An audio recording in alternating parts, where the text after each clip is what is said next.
Good afternoon, and thank you all for joining us for the Establishing a More Flexible Grid Opportunities in Providing Flexibility webinar. News related to the energy sector has dominated the media in recent weeks, with the rise in consumer bills and fuel prices contributing to the increased cost of living and volatility in wholesale gas prices, driven by a range of factors, including the deplorable invasion of Ukraine by Russia. With the energy security strategy launched last week, the plans to launch a future system operator to oversee the energy networks unveiled, the launch of the 65 million Flexibility Innovation Programme, and the growing push towards renewables, the need for flexibility has never been so important. So just before I hand over to Farina to kick us off on expanding on the ENA's work on flexibility and the Open Networks Programme, I'd quickly like to invite all of our viewers to put any questions that you may have for any of our panelists in the question box at the bottom right of your screen. But without further ado, Farina, would you be able to introduce us to the ENA's work on flexibility and the Open Networks Programme? Thanks, Molly. Good afternoon, everyone. It's great to see so many of you joining our session today. I'm Farina Ferrier. I'm the head of Open Networks here at the Energy Networks Association. So if we just go to the next slide. Next slide, please. So by way of introduction, ENA is the trade association that represents electricity and gas networks in the UK and in Ireland. Sorry, just the slide before, please. So basically, we essentially represent the companies that own and operate the wires and pipes that are bringing energy into our homes. So we act as the voice of the energy sector, and essentially we are providing a platform to discuss and address key topics that are impacting our sector. So on behalf of our members, we are leading a number of key initiatives, and Open Networks is one of them that I'll be talking to you about. If you just go back to slide 3, please. So I think before I talk to you a little bit more about Open Networks, I always just like to briefly touch on the energy landscape and I guess the context behind, us setting up Open Networks. So I think over the last few years, we've seen that unprecedented change across the energy sector. This is mainly driven by decentralization and the need for decarbonisation. So more recently, we have seen the UK government committing to world-leading climate change targets. And last year, there was a commitment to fully decarbonize our power system by 2035. Now, this is something that, these are big commitments, and this is really something that will require a fundamental shift across the system. And as part of that system, energy networks really have a key role to play in helping to achieve those ambitions. So traditionally, the electricity networks have really been one-way power systems, and there's really a need for the networks to become more smart and flexible, to be able to accommodate more renewables and basically to help accommodate the increase in demand that we are going to be seeing in the years to come. So ENA is really playing a key role in helping to bring the networks together to navigate this transition. We are working alongside the broader industry, government, and Ofgem in helping to deliver our net zero ambitions. So recently, we have seen the government positions on the energy security strategy, institutional arrangements such as the future system operator. And I think that will, these are topics we'll touch on as part of our panel session today as well. But I think broadly, in this energy landscape, there is a lot of change. It's coming really quickly, and coordination is really going to be fundamental to make sure that, we are working together in achieving our net zero ambitions. So if you go to the next slide, please. So really, with that background and context in mind, Open Networks was started back in 2017. So essentially the project is looking at leading that transition from that one-way power system that I talked about earlier to that smart and flexible energy system that's very much needed for the future. So through the work that we've done over the years, we have gained good momentum, and we are helping to progress the changes that are needed to get the networks net zero ready. So in order to deliver the transition, we've broadly focused on 4 different areas across Open Networks. So if you just go to the next slide, please. Yep, just here. Yeah, thank you. So the first area, the one before, that's slide 4. Yep. So I think the first area being flexibility. So flexibility is obviously a core, it's a key part of that transition. So we are helping to open up local markets for flexibility that will enable more active management of the networks and most efficient use of the system. Secondly, we are looking at connections and ways in which we can help customers connect faster to the network. Thirdly, we're looking at data, and we're looking at how we can open up data for customers, to enable them to identify best locations for them to be siting their assets in. Additionally, we are also looking at opening up data more widely to the industry to help, new and innovative use cases for that data that will ultimately help deliver benefits for customers. And lastly, we are looking at delivering efficiencies, by looking at more coordinated ways of working across, different network companies and different sectors. And then in terms of delivering all of this work and these four, core priority areas that I've just set out, we are our approach has always been to work collaboratively with the industry and making sure that this is, transparent and a fair transition for all parts of society. Through our work, we are helping to drive standardization and simplification. I think a key aspect that I'd like to talk a bit more about is, our learn by doing approach.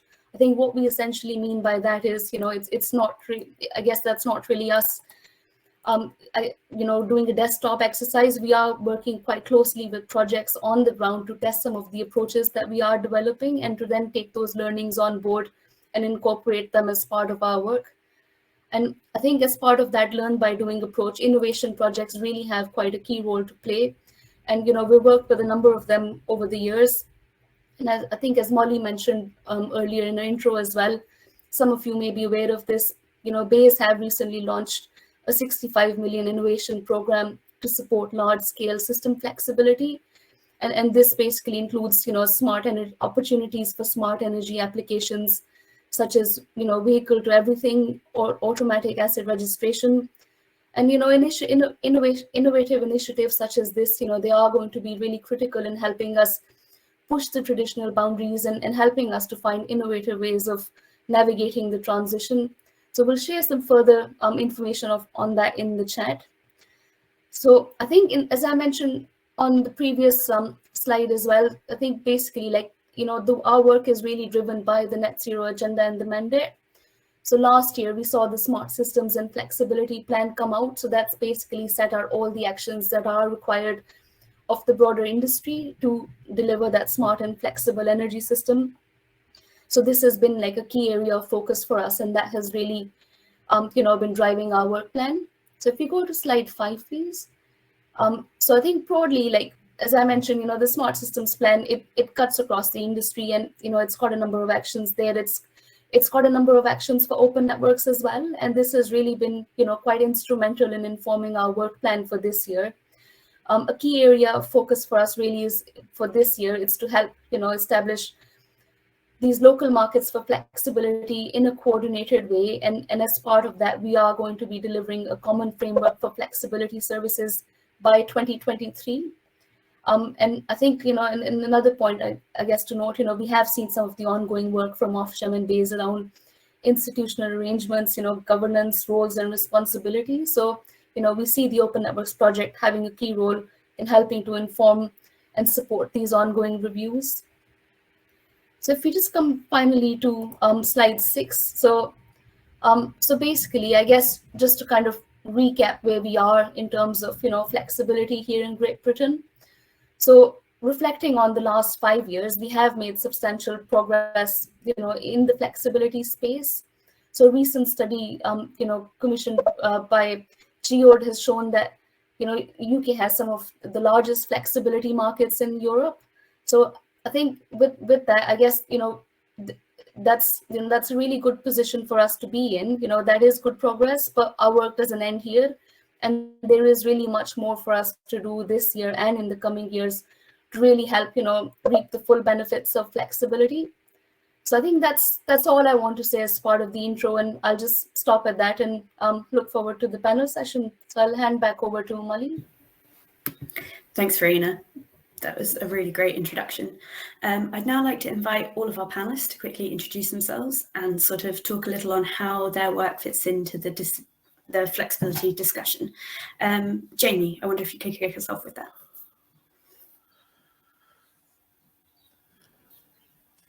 Hi there. I hope I've now come off mic. All my controls vanished there for a second, but if you can all hear me, that's great. So my name's Jamie Adam. I'm the project manager for Ripple Energy. I joined the company last year after 13 years with Community Energy Scotland, where I helped community groups and our trading subsidiary develop a number of generation and flexibility projects. So that included working with SB Energy Networks on their ARC project in the Scottish borders and developing flexibility and storage opportunities in the Western Isles. Some of you might have heard of Ripple. We've had a few appearances in the Telegraph and the Times in the past few days. We're a relatively new company, but growing quickly. And what we're really passionate about is making clean energy ownership affordable and accessible for everyone, regardless of where you live. So the way that we achieve that is by building consumer-owned cooperative wind farms, which deliver direct savings for our members on their energy bills.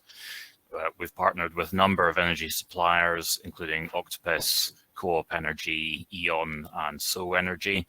And anyone who's an existing customer of one of those suppliers or willing to switch to them can become a member of the wind co-ops we develop. So the way that it works is that consumers decide how much they want to purchase, which can be as little as £25, and they pay this up front. Once the wind farm is up and running, our supplier partners then buy the electricity generated at the stable, low operating cost of the wind farm, which normally works out at about 2p per kilowatt hour. This is much lower than the normal wholesale cost of energy that suppliers would pay, obviously. And so they pass on the difference to members as a reduction in their energy bill. Now, only 30 to 40% of consumer bills are normally made up of wholesale costs, of course, although that proportion is a lot higher at the moment.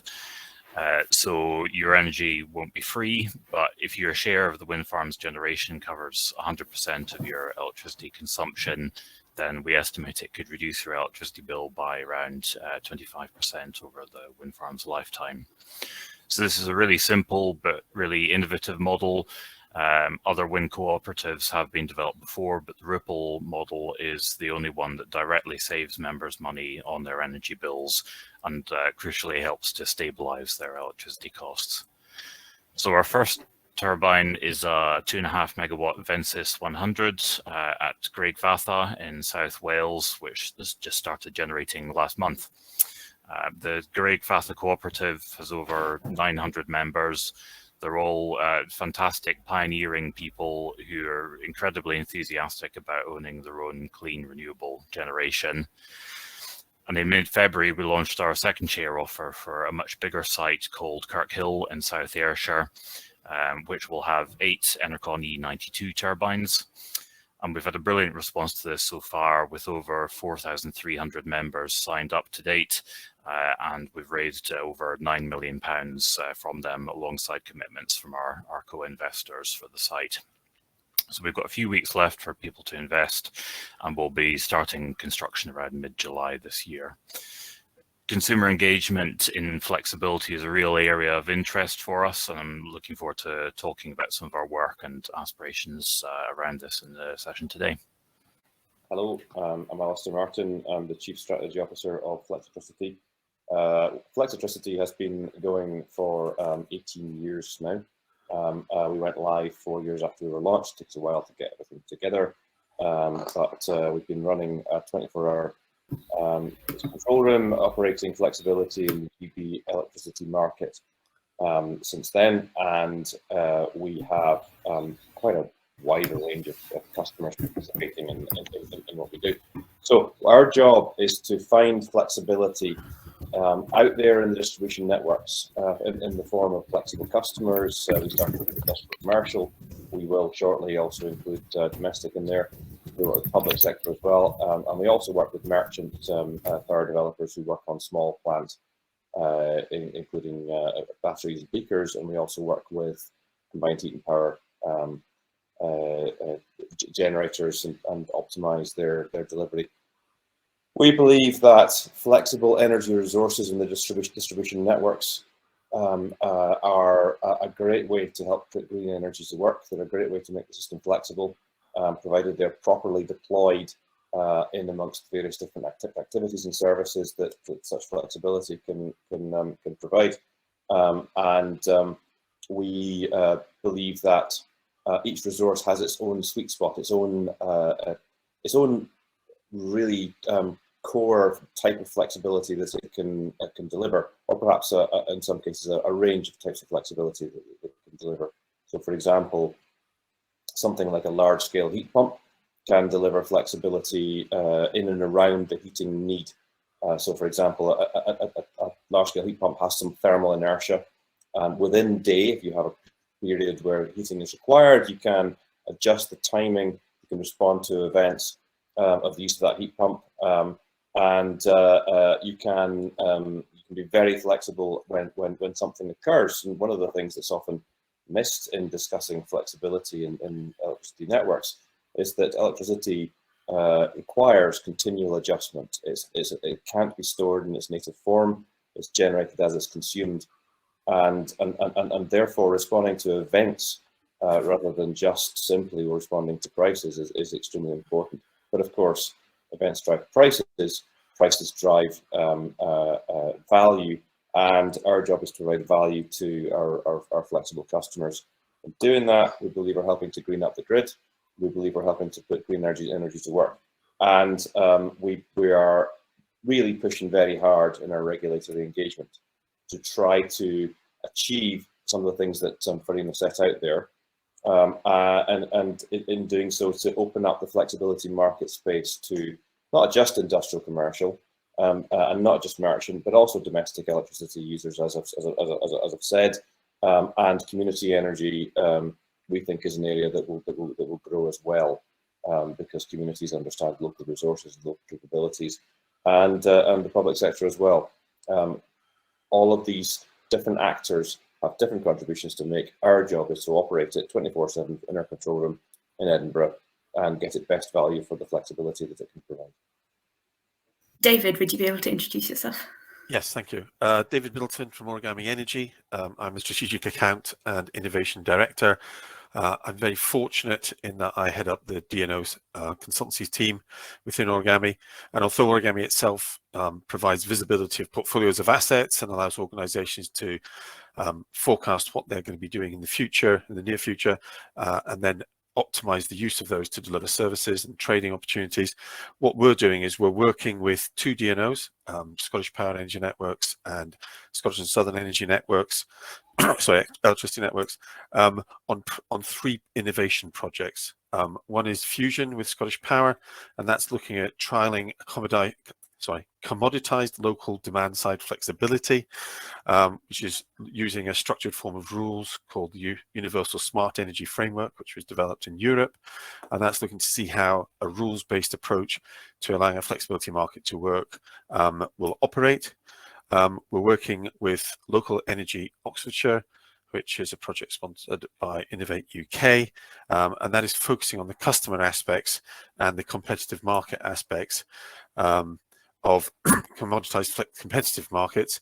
And that's working with a lot of organizations that have got assets that have either got a low amount of flexibility or are very small in their own right, including working with some communities.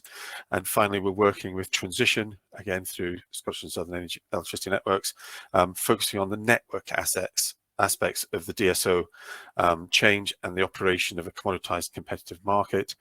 That works closely with Leo. And all 3 of those projects work in conjunction with the Open Networks project, with Farina and the rest of the team at the ENA. A lot of it is looking at edge of grid issues, looking at how we can help new organizations come to market, how we can enable new flexibility, how we can define and operate these marketplaces in order to get new services. And the exciting area we're looking at is also peer-to-peer services, which at the moment is based around capacity trading for those organizations who've got excess capacity, enabling them to trade with other organizations in the same area on a short-term basis. The projects are all still operating. Leo finishes in March next year, and Fusion and Transition finish in October next year. Thank you.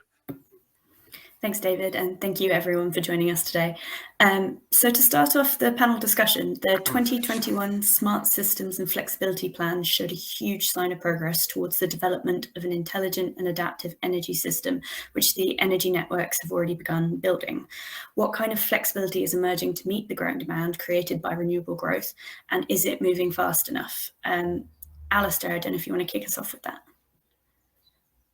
I could start with, is it moving fast enough? And I think you know the answer I would give. I would say the Smart Systems and Flexibility Plan 2, which is the one we're talking about, is a substantial improvement on version 1, which was something of a tick list of what appear to be more administrative items. This one has quite a bit of vision baked into it. And I was going through the various elements of the vision today, and as a refresher, and I couldn't find any that I didn't support. The types of flexibility that I think the Smart Systems Plan, or in fact the overall suite of regulation needs to advance, there are two kinds which are very, very important. One of them is ad hoc flexibility.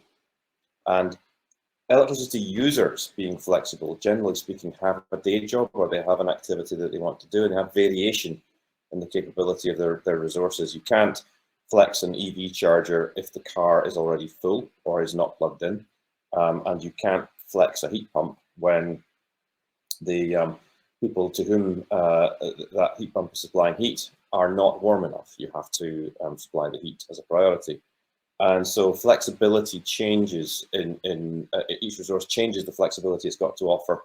The ability of those resources to offer flexibility is therefore contingent on ad hoc marketplaces being available to them.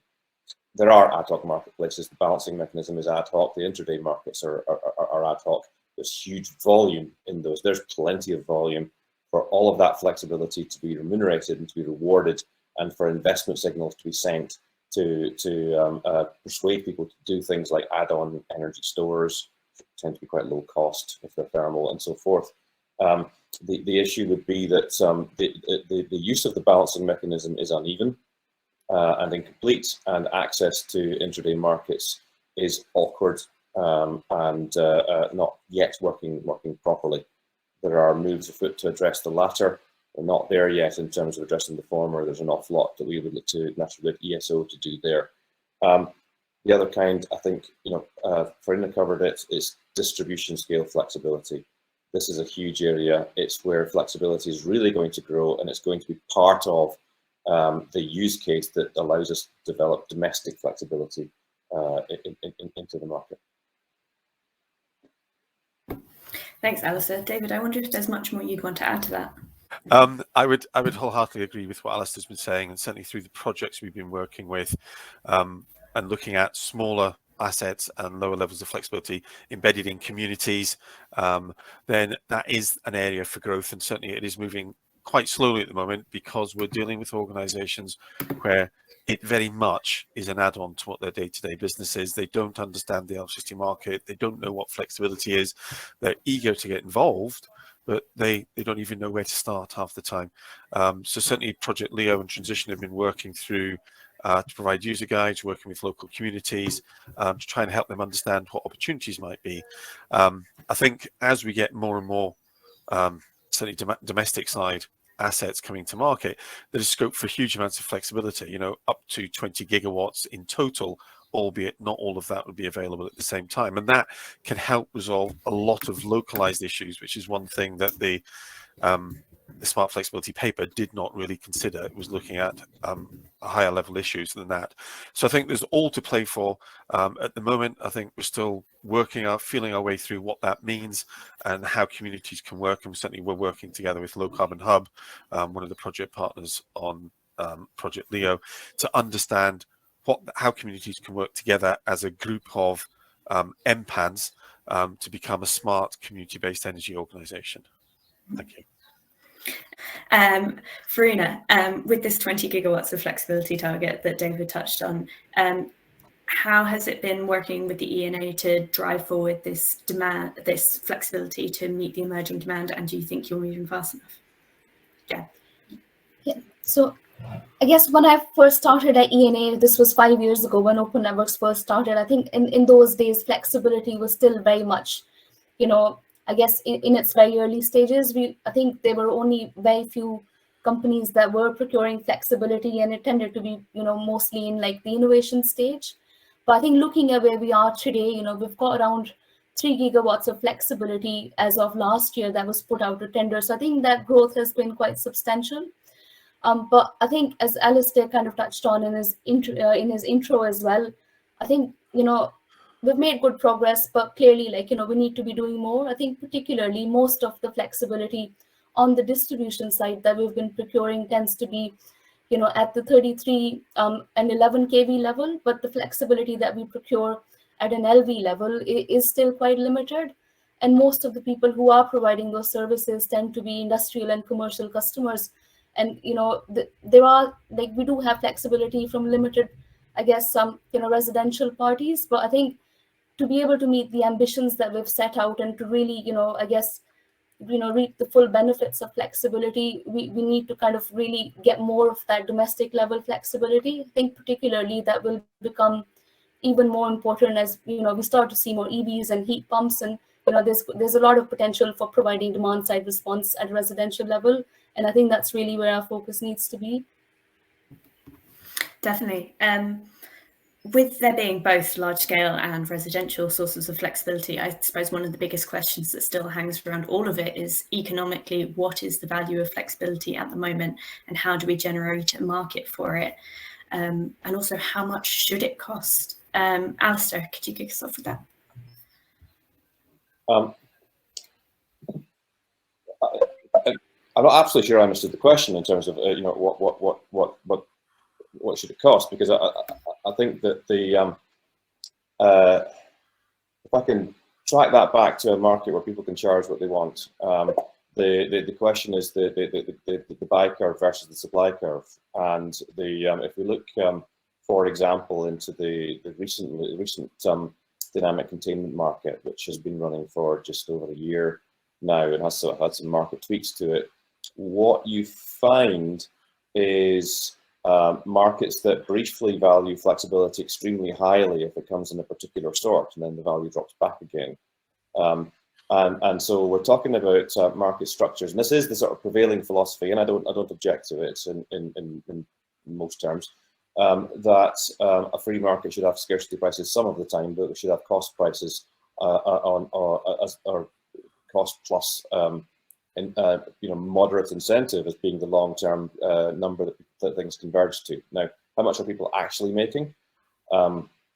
The fastest and most nimble types of flexibility have consistently made £150,000 per megawatt equivalent over the past year or so of high-speed services, and basically that money has been achieved largely by batteries. But it's worth noting that those batteries have been tempted out of those markets by changes in the value of other markets, and so they've come out of the otherwise pretty steady and steady on average frequency services, and they've come out and they've done merchant activity in intraday markets. And that's what that means is that there is value in the slower activities as well. And if we can achieve access for everybody into those markets, then they have potential to achieve, others have the potential to achieve their share of that value. Now, I am not going to say that somebody who's producing 1 megawatt of flexibility is going to earn £150,000 no matter what it is, or 1 kilowatt is going to earn £150 no matter what it is. That's not the case. It's actually much more difficult than that to organise or to estimate. You have to look at each resource. But that tells you what the top end is, and the bottom end is your cost of provision. Because if it's not worth it for you to provide, then you won't be there. I would also say finally that it's very hard to calibrate right now, because we are, it's partly addresses I think one of the questions that came through in the chat. We are right now in a massive cost of living crisis. It is affecting consumers like no energy crisis that I've ever seen since entering the energy industry. I've never seen anything like this. In terms of the scale, but also in terms of the stubbornness. These prices are persistent. They're sitting in the forward markets for a long way hence. It's not good news. That creates a massive policy tension, massive market tension, and we can say that people will make X if they enter this market now, but that's not well calibrated. There's tension here. Something's going to break at some point, and I don't know when. I'm not quite sure what the change will be, whether it'll be policy intervention. Yeah, these are volatile numbers. Where we believe that people who aren't interested in volatile markets will gain value is in entering markets that might be volatile from time to time, but they are on average consistent. And that's what we're looking for in the DSO markets and in ESO markets. We're looking for that track record to be established of regular procurement of the resources that are there when they're in the money. And if we can achieve that, then we can bring people into all of those markets and the intraday, supported by the intraday, which is relatively consistent, current gas prices aside. I hope that answers the question. I've tried to interpret it on the fly there, Molly. Thanks, Alistair. I suppose, David, from the projects that you've worked on, which involve consumers, how have you found the conversation with them about the value of flexibility at the moment, and has it changed in recent months? So the conversations, because there's so much volatility in the market. Sorry, my apologies. Yeah, so the projects that we're working on are essentially divorced from the marketplace itself at the moment because they're within a project environment. The prices that are paid are comparable to what's being paid in the marketplace. And what we're finding is those organizations who have smaller assets are not able to recover necessarily even the cost of participation in those auctions, let alone any costs for charging of EVs or for charging of a small battery. So what the large message is coming out is that the value of flexibility is not enough. And I think there is an extra dimension to that, and that is when you look at how flexibility is rewarded to the person who buys it, for the first person that gets the value from it. But when you deliver some flexibility, that delivers a value to your supplier, it delivers a value to the distribution network, to the transmission network, to the local air quality, and to the UK carbon footprint. And none of these are valued in that price that is paid. The values you can get in the marketplace, as Alistair says, can go up to £150,000 a megawatt a year. Most of the DNO services tend to be somewhere between £5,000 and £9,000 a megawatt a year equivalent. But if you've got an EV that's got 7 kilowatts, you're not getting an awful lot of money. And in all fairness, you shouldn't either. But I think we've got to look at how can we stack services, including adding those services to energy savings behind the meter, using your tariff as a structure to help encourage that. Because all assets are different, they've got different levels of flexibility, and they need to be able to deliver a suite of flexibility services at the edge of grid in order to encourage more flexibility to come to the market. And certainly the projects we've been working on are dealing with organizations who've never been participating in this area before. They don't understand the market. They don't understand what flexibility is. There's been a lot of work going on to help them. They're now fully understanding of that, and we're getting into some really interesting work with them. And certainly as the trials progress, it will be even more beneficial to the market. Thank you. Thanks, David. Jamie, I wonder if there's anything you wanted to add on the value of flexibility at the moment, and also because I know you got cut off when we were talking on the first point about the emerging renewable growth and whether or not flexibility is rising fast enough to meet that, how Ripple Energy is viewing that and how you're tackling that. Yeah, absolutely. I think the first point has probably been fairly comprehensively covered by Alistair and David, but on the value of flexibility, I think the value is different depending on who you're talking about, and I think it can be quite challenging for domestic consumers to engage in that market. There are some very basic forms of flexibility out there in terms of time of use tariffs. Some of those are more basic and advanced than others. Even with static rather than dynamic time of use, there are tariffs out there at the moment which can save you nearly 2/3 of the cost of an overnight charge for your electric vehicle, for instance, compared to doing that at peak times. That's quite significant for consumers. That can make a real difference. I think another point worth making, though, is that it isn't all down to economics when we talk about value, and for a growing number of consumers, they have a genuine interest in flexing their use to align their demand with the periods of lowest carbon generation on the grid, particularly when they can actually point to a turbine that they own and be able to say, I'm using energy that my turbine is generating right now.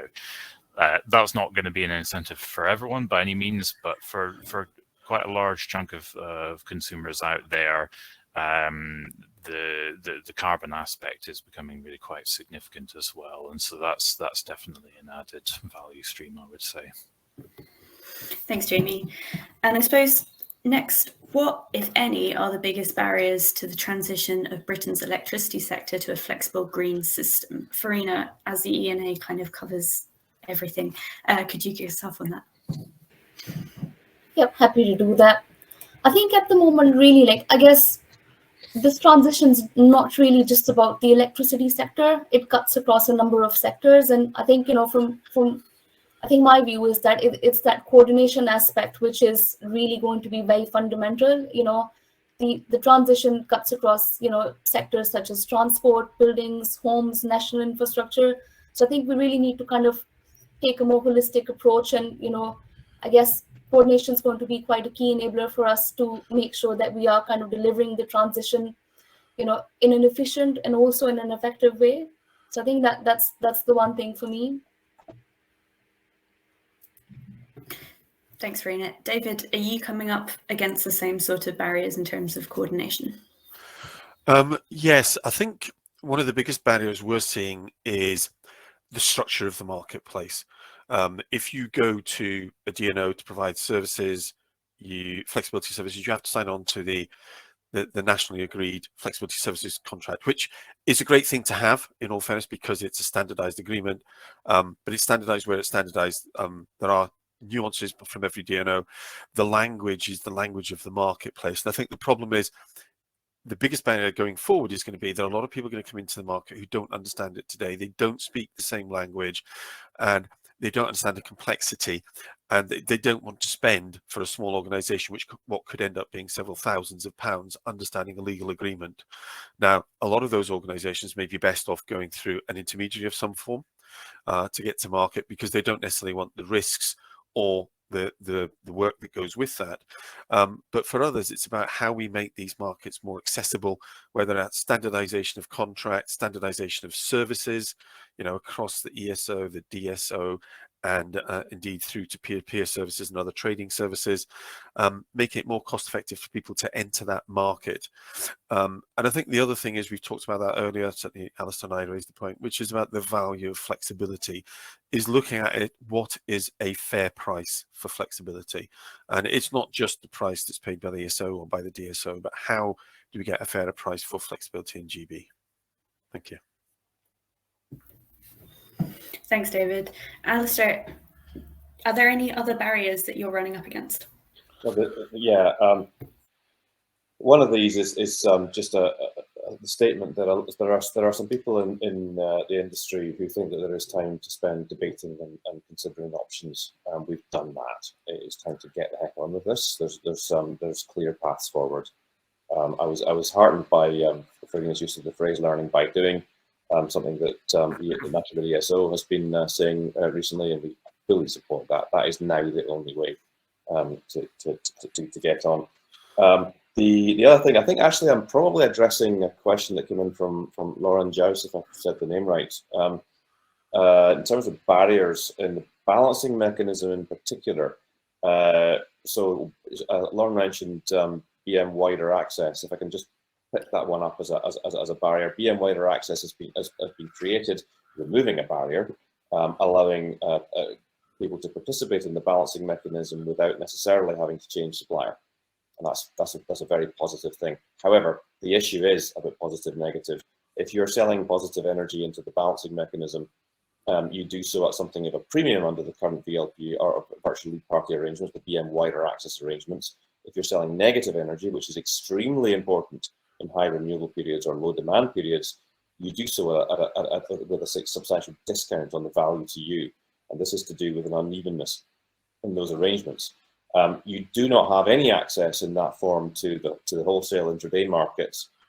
There is a move to correct both of those issues. It's presently gone off to be debated again, and that's cost another year on implementation of those two changes. We really can't afford that kind of thing. We have to be getting on. So hopefully I picked up Lauren's question and answered the one you asked at the same time. Yeah, thanks, Alistair. So as much as there are clearly barriers, there's a huge opportunity in the flexibility space as well. So how are or can communities work together to tackle the increasing cost of energy along with the need to expand renewables and flexibility? Jamie, I wonder if you could start.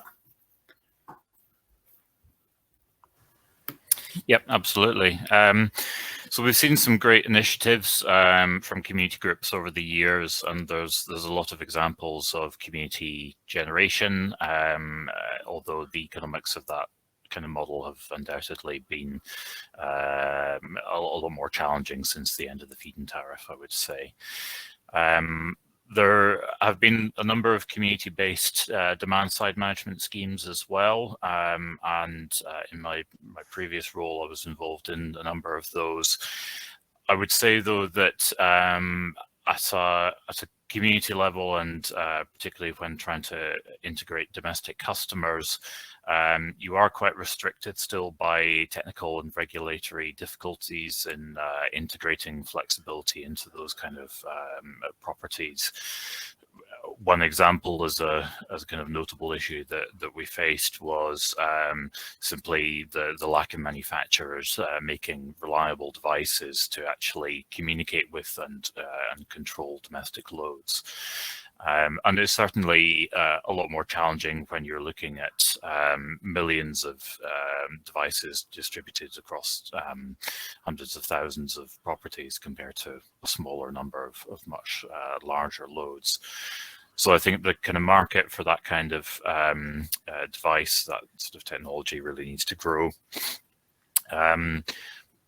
What we're doing now at Ripple is kind of seeking to mobilize not just geographical communities, but also communities of interest. So all across the UK, there's individuals who are hugely concerned about energy prices, about oil dependence, and about climate change.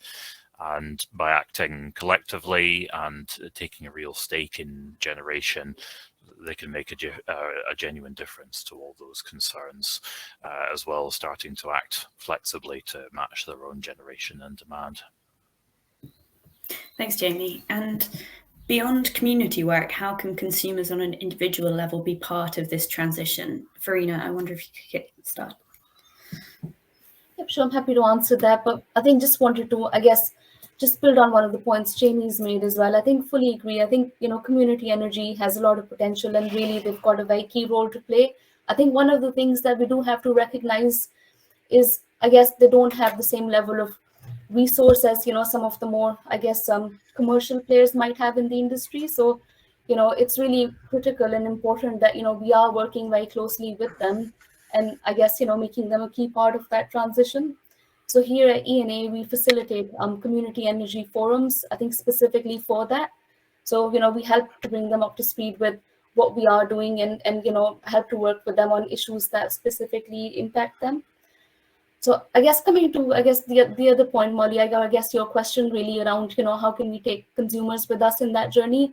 I think there's going to be it's going to be really important to kind of educate consumers on the options that they have. I think particularly as, there will be some key decisions that will need to be made on things like, decarbonisation of heat. I think, as there is more clarity on the direction of travel on that, alongside that, there will be, really a need for us to kind of help, educate them on the options that they have, how they impact them, and also to really understand their preferences, because, in that decarbonisation journey, we've got to take the consumers with us on that. Thanks, Verena. David, I wonder if you're finding enough is being done to communicate the benefits of flexibility to consumers. I think it's actually difficult to do that because most consumers are interested in just maintaining the status quo, particularly at the moment where there's high prices. They've got other drivers. So it's trying to get interest from the communities or for individuals. We're very lucky on Project Leo that we've got 6 or 7 smarter, fairer neighbourhoods identified. They are local groups, community groups around Oxford that are looking to do something different, that are very proactive, and whether that is trying to maximise the use of capacity behind a substation collectively, or it's trying to use more of the flexibility and the assets they've got within that community, or if it's actually just looking at how can they shift the pattern of what they do in order to match the pattern of generation, whether that's using batteries or other devices. And I think that will help. And I think we end up getting towards a smart community energy scheme where there's an organization in a local area where all those people with MPANs, whether they are just domestic consumers or smaller users, SMEs, can work together with a collective need to try and balance their needs and to then interact with the network through the resulting flexibility that they've got at different times. Thanks, David. I think now would be a great time to sort of start answering some of the questions that we've had in from the audience. Thank you everyone who sent one so far. It looks like we're getting tons of engagement, which is great. So to start with, Andy Hawkins has asked, how do you see National Grid ESO's announcement of wanting to move to nodal pricing impacting the flexibility agenda? Is this a positive thing? Does anyone in particular want to jump in on that? Alistair? So I've been in rooms where you've got real experts explaining exactly why this is a great idea, and standing right next to them, equally well-skilled experts explaining why it's a terrible idea. I think it's probably a good idea, but I think it's an implementation issue. I think there are issues around how you supply electricity to constrained areas and whether or not people in such areas are going to see their bills go up. But on the other hand, there's a substantial lift for those in areas of high renewable generation where they should be able to see value from the fact that they're living in a bunch of wind farms or solar farms. That's a plus. You also potentially see value in flexibility at different locations appearing through these markets. So and there's lots of other more esoteric benefits around the establishment of a reference price against which contracts can be struck, and these actually make a surprisingly large difference to how easy it is to actually create real value for people. So on the whole, yes, I don't want to spend 5 years doing nothing else. I don't want everyone to be locked away doing occasional marginal pricing for 5 years and everything else be put on hold. That would be really bad. But if we can keep doing the day job and get LNP, yeah, probably comes out good. I wonder if anyone on the panel has a different view. Does anyone think it's a negative thing? No? Broadly positive? I suppose that answers that question. So next, a question from Ollie Franklin. What does the panel think about the announcement last week regarding the publicly owned future system operator? How will this impact the range of flexibility markets and products? Farina, could you? Yep, I think from our perspective, I think we're certainly happy to see the announcement. I think, we welcome the clarity that we've got through that announcement. I think, we're, looking forward to working with Ofgem and BEIS as part of that to help, get the FSO set up in the right way. And I guess, I think a key part of that will be, I think there's still a lot of detail to kind of flesh out as part of that, and making sure that, there's appropriate stakeholder engagement and, we're defining it in the right way. I think that's going to be a key priority. So yeah, very much welcome that. With the need for further detail, is there anything the panel would like to see in particular coming out of that when we find out more about how the future system operator will be run? But if I could, I'd like the crossover with gas is partial. I think that there is value in exploring whole system. that's probably somewhere where we could go further in time. What I would say though is the FSO announcement was well trailed. I actually felt that an awful lot of what needed to be done was done when National Grid created ESO and separated the front doors and so forth. The FSO is great, but I'm not massively surprised. I think the radical transformation that I didn't expect was UK Power Networks coming out and saying they wanted to do something equivalent with their own operation of their own system in the southeast of England. I thought that was massive and much more surprising, and I would be keen to see that model being looked at by the other DNOs. Absolutely. So the next question is from Kenny Cameron. How do the panel think that existing electric storage, heating and hot water load, 1.5 million homes, can be aligned with otherwise curtailed wind to decarbonise and by eliminating supplementary heating and to alleviate fuel poverty as outlined by National Grid ESO in their 4D report? Alistair, are you? Yeah, very interested in that question. One answer is through the newly announced local constraint market, which picks up the Scottish end of that. Scotland is not the only place where you'll find non-gas grid heating, but there's quite a lot here. And local constraint market for the B6 boundary, which basically means the Scotland-England border, will create a potential opportunity for domestic customers who are beyond that constraint, north of that constraint, as I am right now, to participate in a flexibility service. There are some wrinkles in that proposition which do need to be removed for it to work. But I believe that it can, and I believe that will be transformative. Why am I so excited about that now? Is actually because of the International Energy Agency's 10-point plan, which they wrote and published very shortly after the invasion of Ukraine, which actually exacerbated the gas prices we were already in. Let's be clear. That change in global affairs necessitates action before next winter to address the UK's use of natural gas. Because if we burn less gas, the whole world market system situation becomes easier for everybody. And so if we can properly put green energy to work in constrained areas, such as across that Scotland-England border, then we actually reduce the nation's gas burn overall, because we don't consume that electricity later on when power might be flowing north or when less of it is being discarded.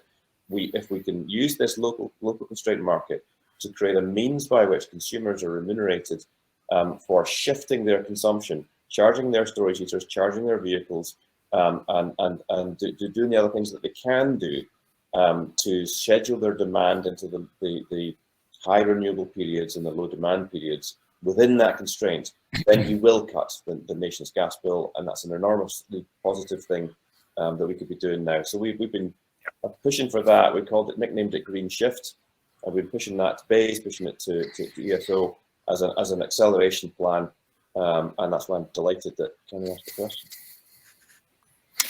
If I could maybe just add a little to that, I apologise if this is a slight tangent away from flexibility, but I'm hunting for a new house at the moment, and it's not a good time to be looking for a new house, I have to say.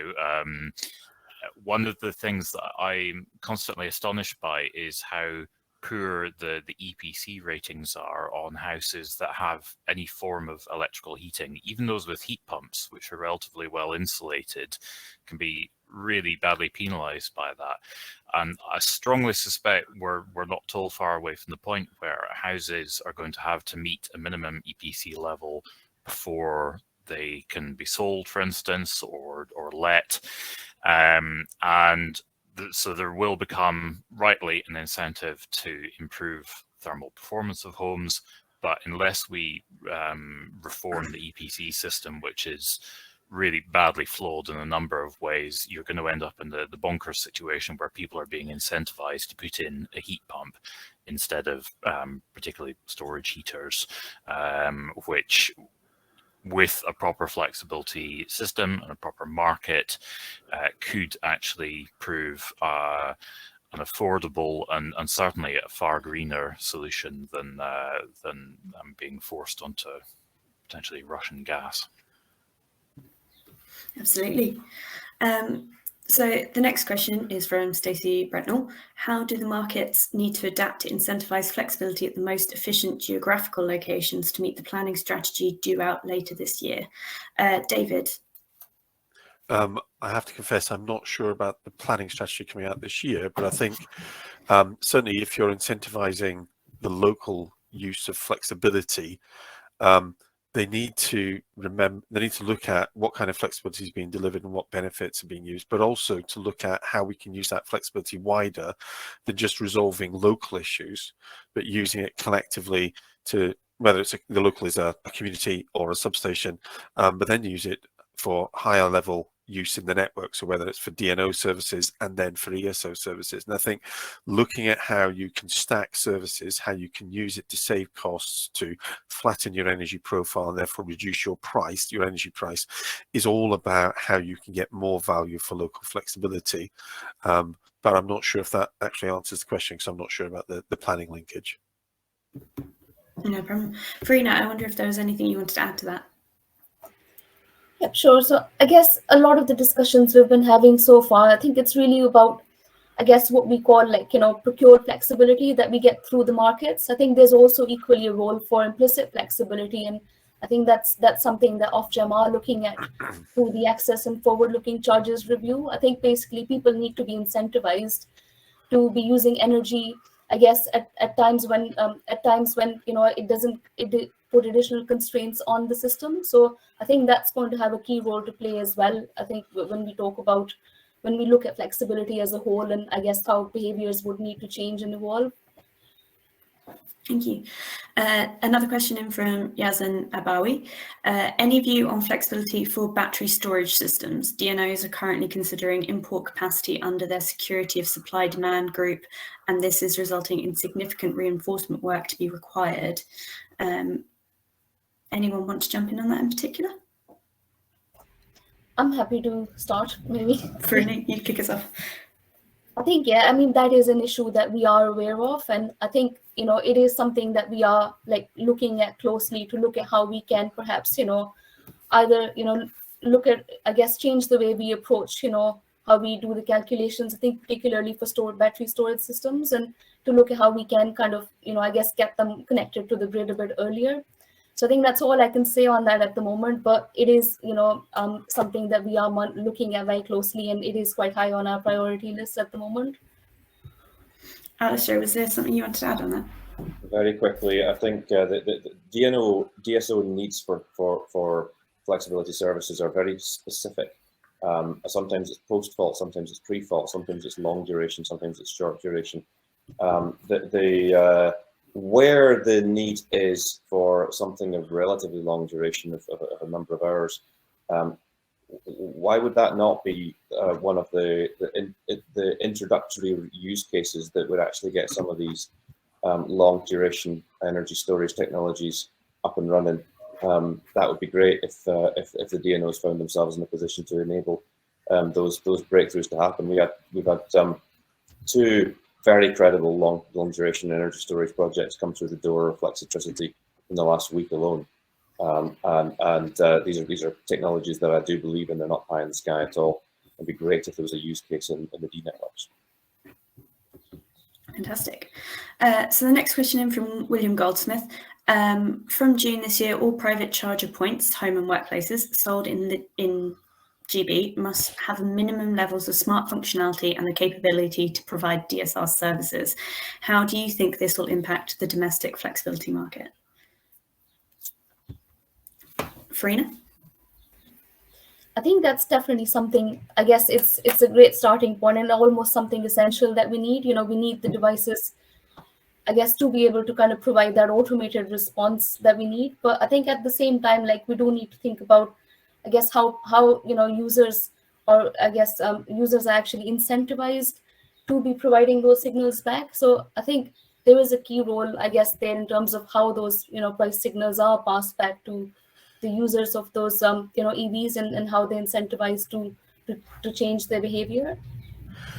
I think as well from a consumer's perspective, what I'm really keen to avoid is a really fragmented system where users end up locked into very proprietary technology. So you buy an EVSE from company A, you can only use company A's platform for DSM services, or even if you change energy supplier, then that bit of kit becomes useless. I'm not a fan of regulation for regulation's sake, but I do think there is a real case, if this isn't happening already, and apologies if it is, but a real case for manufacturers and the ENA, other stakeholders to get in the room together and thrash out a universal set of standards, because at the moment we have a lot of different stakeholders needing flexibility services, and there's no point in a local DNO coming up with a set of standards that will allow them to curtail EVSEs in people's homes if the same system can't be used by ESO when there's a national issue, for instance.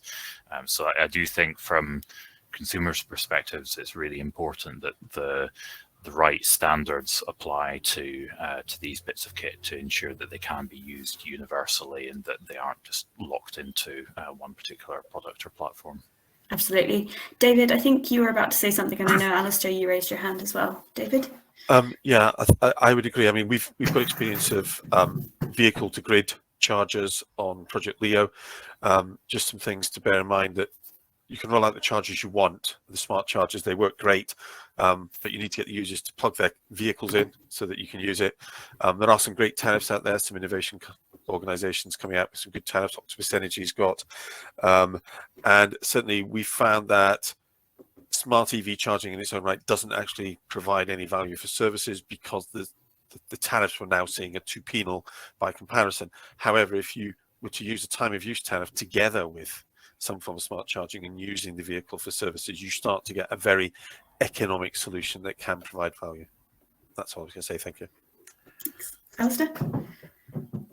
Interoperability and common standards for domestic smart appliances are major themes in the Smart Systems and Flexibility Plan, and we should absolutely get behind this. The one thing that's not mentioned in that plan is the adoption of Code of Practice 11 for metering, and that's something that device manufacturers basically need to download and read, because that sets the accuracy standards that if their devices meet those, then we can monetize the flexibility in those devices. So that's Elexon's Code of Practice 11. Thank you. So a question from Alain Malott. When will TSO-DSO coordination in flex activation become real in the UK? Most EU countries take it as a foundation of flex trading, while it is reported to come in at a later stage in the UK agenda. Farina? I guess I might need a bit of help just understanding what specifically we mean by activation. I think generally, I guess what we are trying to do is we are trying to get more coordination more generally across, the ESO and the DNOs. I think this is critical, particularly like if we want, to be developing local flex markets in alignment with the national markets that we have. I think I might defer to some of the others just to understand the point around activation, and maybe I can come back to that. Absolutely. So if I could jump in, the coordination between DNO and ESO or TSO is something that's been talked about for far too long. We need to start doing it. It's really we did the 5 worlds. If people remember, I think ENA Open Networks was heavily involved in that. We liked 4 of them. I think one of them has emerged as a front runner. That process has happened. We've done that now, so maybe we could just get on and implement these. It is time. I think we also need to just be careful though of solving problems we haven't got. It is not all about imagining the worst case that might happen in the future and legislating to prevent that from happening in the world where we are now. I think we can see these things coming and we can plan for them. I think that prohibiting a whole bunch of stuff because of something that in some some conceptual future might become possible is the wrong way to do it. And that type of thinking, I think, has held us back for some time.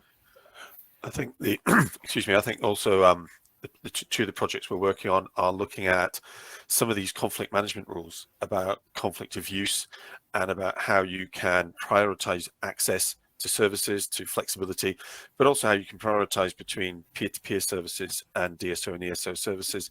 And certainly I know that the two projects are looking to support the ENO and their conflict management work to help advance some of that work and provide feedback and guidance and support and learning on that. Fantastic. Jamie, was there anything you wanted to add? All good.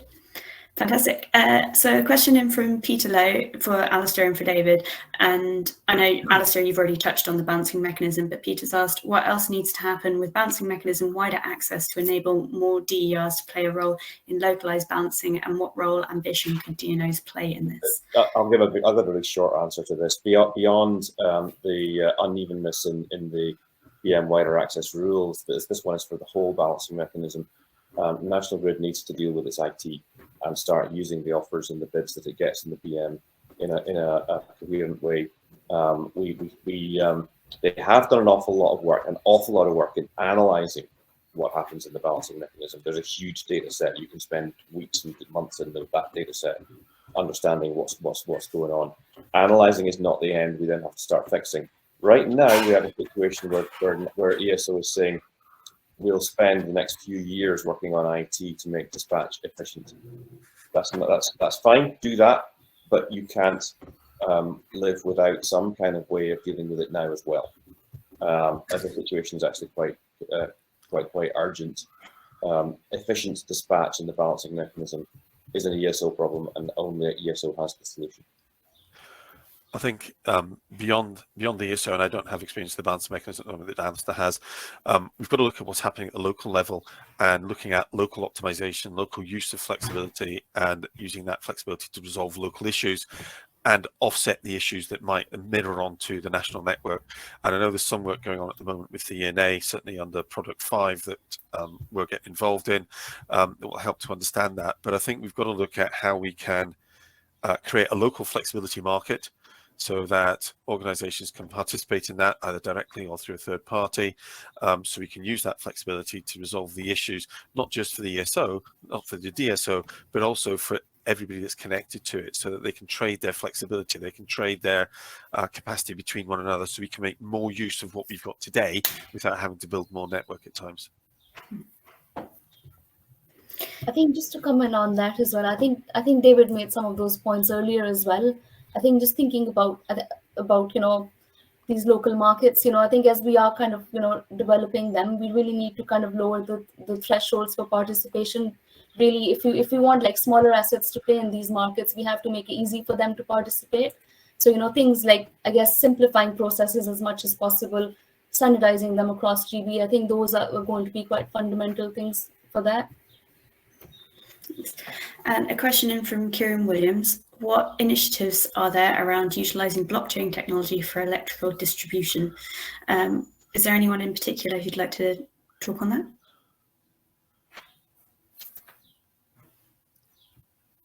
Can I give a slightly negative answer? Go for it. I'm never madly in favour of trying to overturn a very well-established system, except to the extent of improving it. The electricity industry, the energy industry that we have in GB is based on central trust. A distributed ledger system has advantages and disadvantages, but the level of overhaul required, I can't see that it provides the gains. I do know that there are companies that have attempted to introduce distributed ledger technology into energy, and most of them have actually backed away from it and gone central trust. I don't have a particular issue with central trust. I have a particular issue with uneconomic dispatch and barriers to entry. That won't be resolved by a particular method of making a market.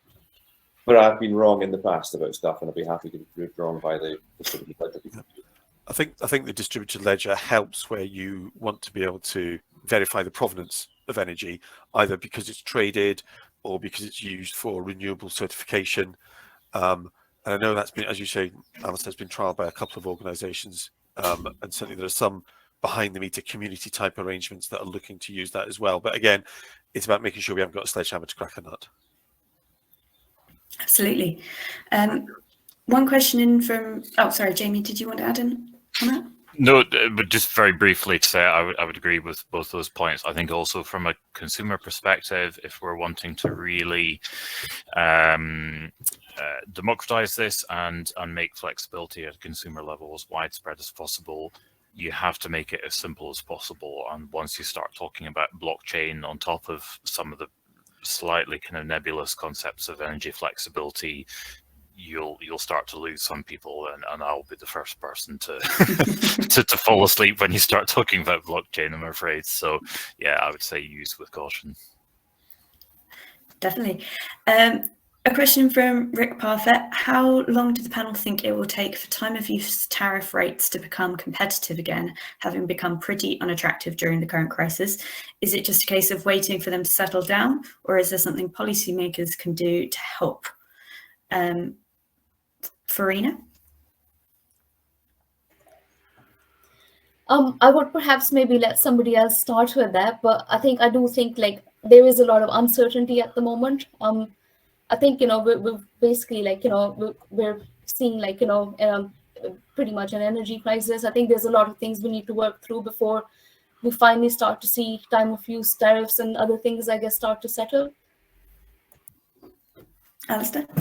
Just in the same way that switching suppliers is now pointless because of the energy price cap. That's what's happened to time of use tariffs. As I mentioned, the fact that there's a cost of living crisis, that's what needs to be addressed. But I do also agree very, very strongly with points made by people like Clem Cowton and Flexibility First Forum as well, that there is a massive loading on electricity. Every policy cost lands on electricity, and very little of it lands on gas. Basically, electricity is the vector that enables us to green up the energy complex overall. And to say that's the place that all costs for green energy will be recovered, simply burdens that and makes it it exacerbates it makes it higher hill to climb. It doesn't help. So addressing those 2 points, and that's right up at the level of central government. So I suppose just to bring us back to the beginning of this session, Farina mentioned earlier that the Open Networks is celebrating 5 years of the programme this year, and we've seen the sector change a huge amount since 2017. So in this vein, what is your top priority for the next 5 years? Jamie, could you kick us off? Sure, yeah. So we're really excited about what we're already able to do for our members. Where if they log into their dashboard right at the moment, we can show them what their real-time generation from their share of their turbine is, as well as what's projected and what's happened in terms of past yield. And we want to build on that and be able to show their live consumption as well, if we can integrate that. We're also working with SunAmp as part of a long duration energy demonstration project to explore ways of linking members' generation through demand side management to heat storage to kind of further improve their savings and to help provide grid benefits as well. We really want our platform to be technology agnostic in terms of what DSM kit it can be integrated with. We're not tied to any particular suppliers, and so certainly if there's any in the audience, we're really keen to speak to you about that. Our customers already have very much above average ownership of electric vehicles and heat pumps, so we do think that there's real synergies for our consumer wind ownership model with the scope for improving renewable flexibility in the future. Thanks, Jamie. David?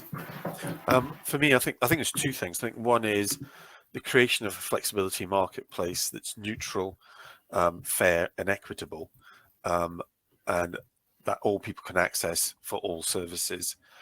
enabling easier access for market participants, either directly or through third parties. And the second thing I think is that we realise that we need to reward flexibility fairly for the value they bring to GB PLC, and that's not just to the value to the person who's paying for the service at the time, because it does add additional things. And if we don't do that, I firmly believe we're not going to achieve net zero, because we will not get the level of flexibility we want. That's it. Alistair?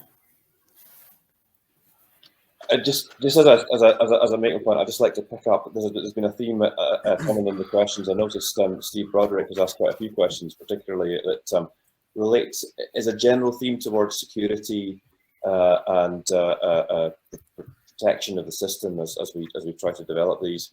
There's quite a lot of points he's made, and I can't cover them all. But I think that what we need to recognise there is the importance of putting in place the various security standards, the various interoperability parameters, and basically working through that list of things in the Smart Systems Plan properly and thoroughly. Now, we, among others in the industry, are already having meetings with people who don't have surnames, for example, in trying to address the sort of cyber issues that have been raised. There's also the customer protection issues. In there, all that has to be done. Why? Because my top priority in answer to your question is the advancement of domestic flexibility into the core markets, earning the core revenue that the industrial, commercial, and the merchants can already access. And Farina, for the Open Networks project, what is your top priority for the next 5 years? I think it's really like, I guess, further developing those local markets for flexibility. I mean, yes, good progress has been made, but I think as the others have touched on as well, there is more to do. I think some of the key things, I think that the others perhaps have called out as well. I think the need for greater coordination across transmission distribution. I think, that's going to be a core area of focus for us. I think also looking at getting that flexibility down to residential level, I think, as Alistair said as well, and then, trying to get flexibility at an LV level as well. So I think those are going to be key priorities for us. Fantastic. Well, I'm sure it's going to be a very interesting additional 5 years to the project. I think we've got to call it to a close there. Thank you so much to all of our panelists for a really interesting conversation. As Alistair mentioned, there were a number of questions that we didn't manage to get to, and apologies for that. If you do reach out to us after the session, we will do our best to get an answer over to you. Additionally, the slides are available after this, and a recording will go up on Solar Media's YouTube channel and also on Current in the next week or so. I think that's everything. Thank you again to all our panelists, and thank you to everyone who's joined us for the session. I hope you all have a lovely rest of your week and a very quiet and relaxing Easter weekend. Thank you, guys.